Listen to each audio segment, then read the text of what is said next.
Well guys, I'm down here just north of Toledo, Ohio, still in Michigan by a mile, picking up a piece of equipment, and what does my little eye spy back here? This is I think a construction company that's on the same property as the equipment company, but it's like an old TransStar back there. And I don't even know what that is. Looks like maybe a Ford. I think that might be an old Ford. I can't even tell. I'm not familiar with that body style, but anyway, we got stuff everywhere. Well, anyway, this week's video is primarily going to be about front air ride. It's Friday right now. I still got to finish day work here, but tomorrow morning I'll get out in the barn and we'll get started on the air ride, and I'll also tell you about what I have in the bed of my truck right now behind me. I was able to meet up with a Facebook Marketplace seller, actually right here at this dealership, equipment dealership, because he's from Toledo and out on the road, and it just worked out perfect, and got a good deal on some used parts for the L9000. So I'll save the reveal for tomorrow.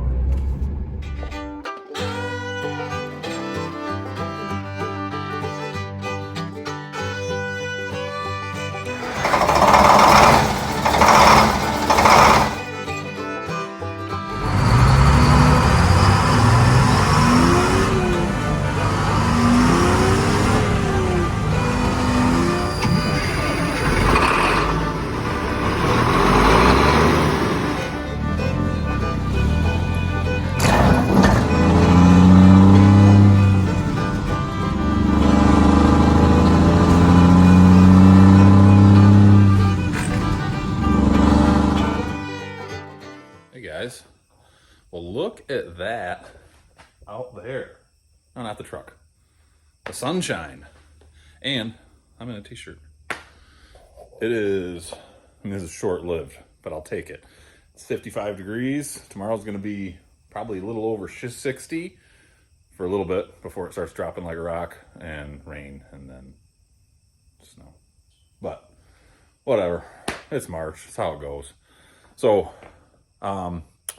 it's going to be another, unfortunately, slightly abbreviated weekend of work on the 87 L9000, because I just spent my entire Saturday cleaning and organizing my barn.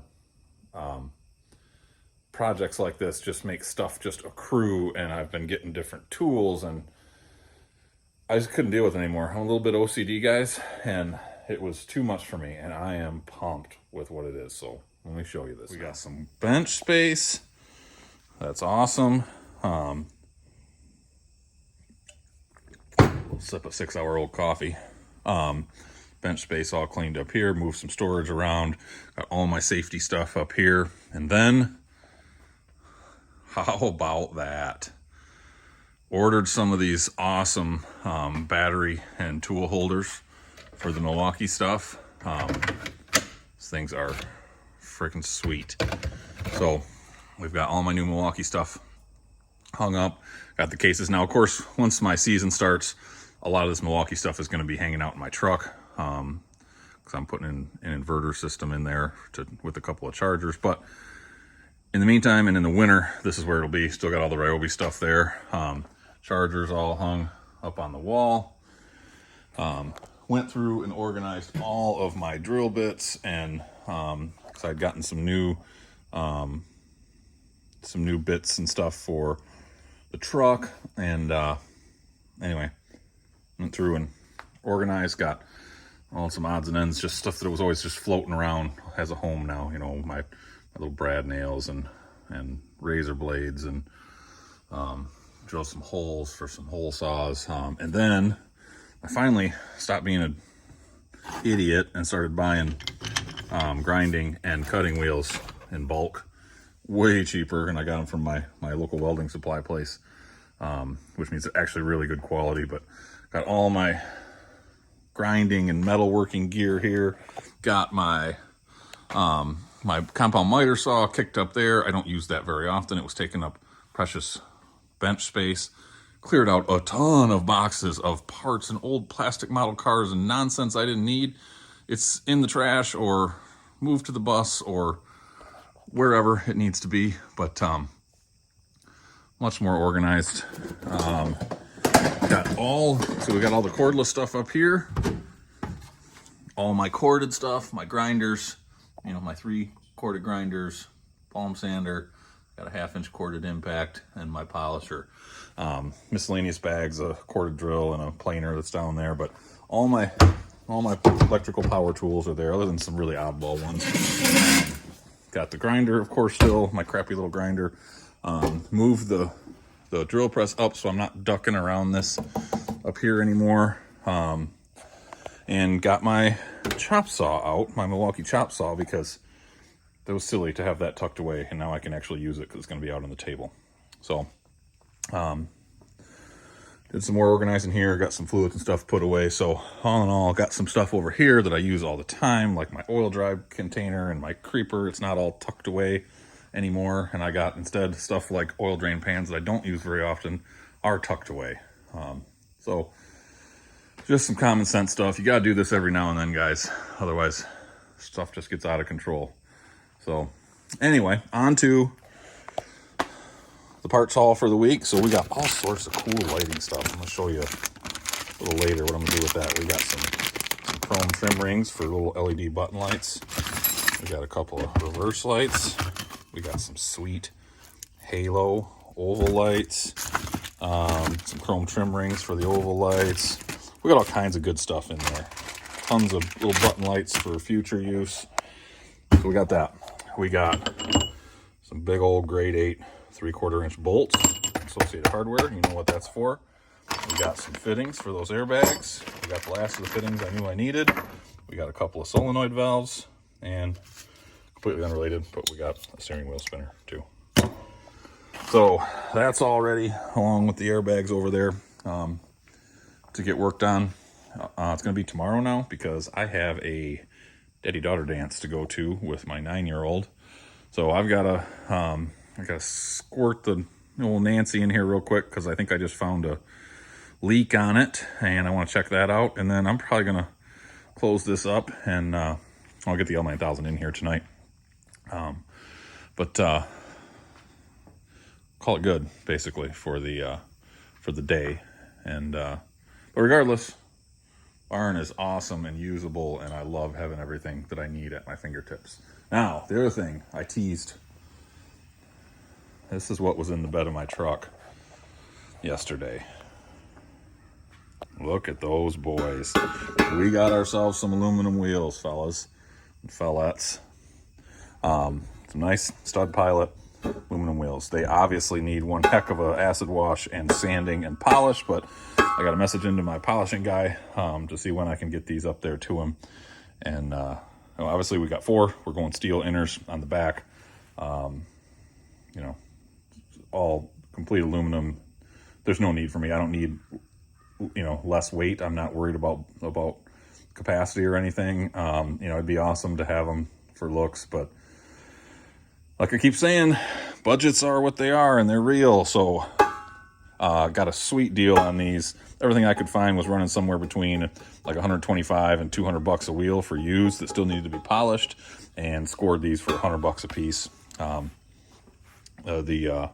The beads are all in good shape, so they're ready to rock. So really, really excited about that. It's going to make the L9000 pop. So when you come back, see it next, there's going to be a semi-truck in here, and we're going to be starting to work on the air ride. Okay, so as promised, there's a semi in here. Not promised, though, or I've got to break my promise. We're not going to work on air ride today. Someone I know named Rob made a silly mistake, and I forgot to order something that is desperately needed. So if you want to drill 3/4-inch holes in 1/2-inch plate, you don't really want to use a drill bit. So I've got a 3/4 inch twist drill bit. I'd be here for 3 hours, and I'd need more than just one because I'd smoke that bit, no matter how much cutting oil I use. So I ordered basically an annular cutter. I don't have a mag drill. I have too many other things to spend money on, and I can't buy a mag drill right now. I'd love one, but we're not going to buy a mag drill. So I found, though, basically an annular cutter that will go into my drill press. And it'll go up to 3/4 inch thick material. So it'll cut those 1/2-inch plates really well. I found it on Thursday or Friday, whatever day. It was going to be shipped by Saturday or delivered by Saturday. And yesterday, when I went to go to the daddy-daughter dance, I pulled up to the mailbox, like, I haven't seen that package yet. And it wasn't in the mailbox. So I opened up my Amazon app on my phone, and it was still in my cart. I had never actually ordered it. So regardless, it's just as well. We don't really have time. Between cleaning the barn yesterday and then today, we got both my truck as well as my wife's F-150 in the barn here with the heat on, and gave them a complete interior detail. And I did some work on some other projects for that truck. So it's like 3 o'clock in the afternoon now. And I've got to get a trailer, as I've said, into this barn this week to do some work on it. So I can't have the L9000 with front suspension torn apart and unmovable. So I'm going to work on a couple other things. I'll let you tag along for that. And then next weekend we'll have I did order the annular bit, and it will be here Monday. So I will be able to do air ride next weekend. So let's get into some other stuff. So what I've decided to do, let's see what I've got here, I've got the old spring-loaded mud flap hangers that were on this Peterbilt.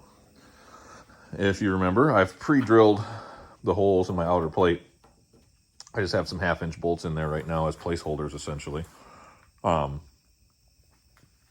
I got to thinking that why not use this as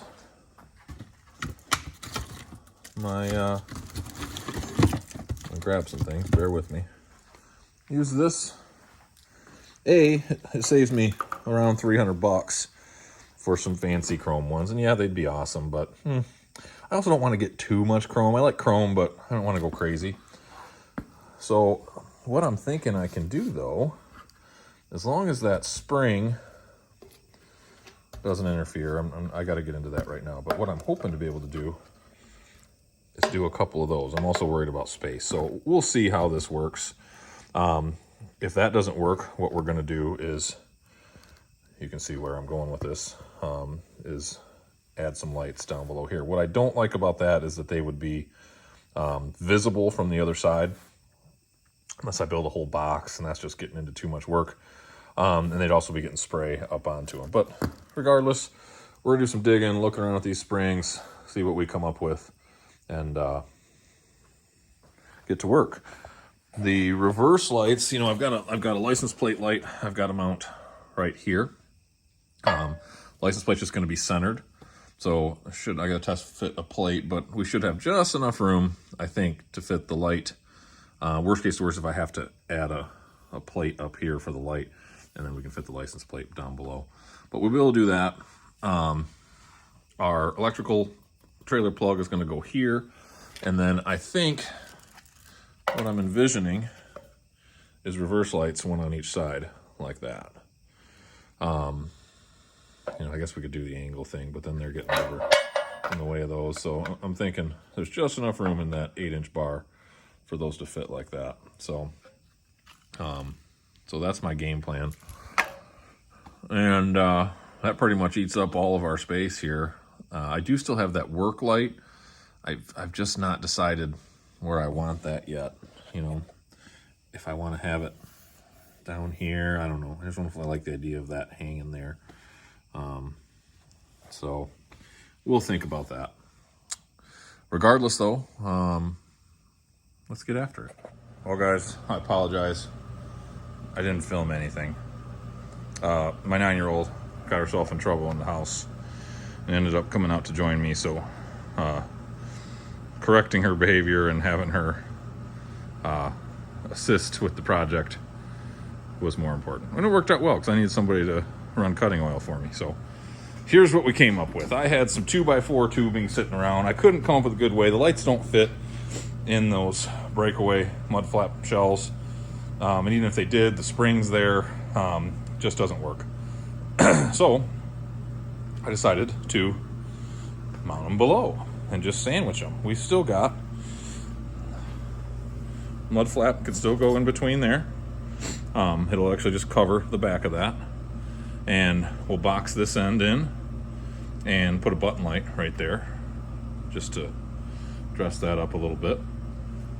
And then we'll just actually probably box this end in too. I don't know, we'll see. But regardless whether we box that or not, we'll run the wire lead out through some convoluted tubing and run it back here. And actually we could probably dang near go right through an existing frame hole with it. And we've got our stop turn tails on both sides. So I think that's going to look pretty sharp personally. And you can see I've got the rest of everything all marked out. I've got my center holes for the reverse lights.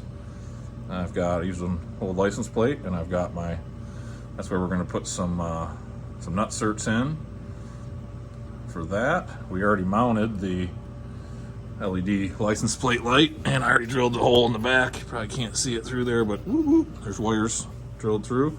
And that is the template for my lighting connection. So that should be everything we need back here. So I got to make a quick list of what I need. Some hardware and just little odds and ends, but not much. So what I'll do is I'm going to pull these back off so they don't rust and when the truck sits out in the rain this week. And but I'm going to we'll just prime those up and shoot some paint on them again, just like we did back here, just to keep everything kosher until we go to paint the whole truck. But it's ready to go. So couldn't do the air ride, but still we got quite a bit accomplished. And by the way, how I cut those out was I just made this template. It's the total overall height and just marks the two holes. And then I just took a 2.5-inch hole saw with a bimetal tip on it and drilled out the two holes, and then used the angle grinder to cut the rest of the oval in between, and they fit perfect. So all right guys, well, not a very exciting one. We don't get to do any cool air ride stuff, but hey, we're making progress, and there's always other things around the old homestead we got to do, right? So I hope you guys have a great week. I'm going to go in and make some delicious venison burgers. Been looking forward to that all day. So we'll catch you later.